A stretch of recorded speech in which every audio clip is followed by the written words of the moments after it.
Mutton gravy பண்ண போகிறோம். அதுக்கு தேவையானது முதல்ல எண்ணெய் ஆட் பண்ணியாச்சு.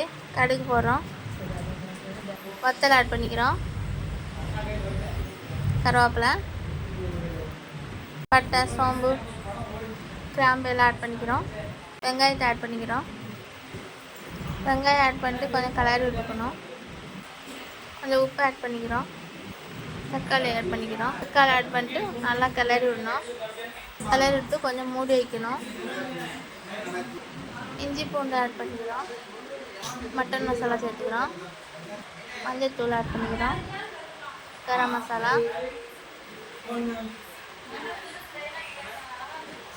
மல்லித்தூள் ஆட் பண்ணிக்கிறோம். முந்திரி பருப்பு கொஞ்சம் அரைச்சி வச்சு பேஸ்ட் மாதிரி ஆட் பண்ணிக்கிறோம். மட்டன் கறி ஆட் பண்ணிக்கிறோம். தண்ணி ஆட் பண்ணிக்கணும் தேவையான அளவு. உப்பு,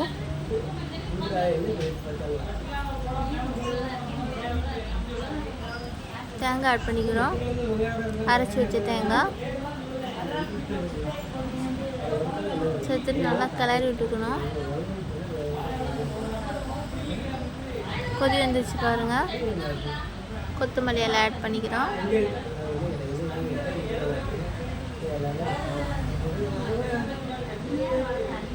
சுவையான மட்டன் குழம்பு தயாராகிடுச்சு. வாங்க சாப்பிடலாம்.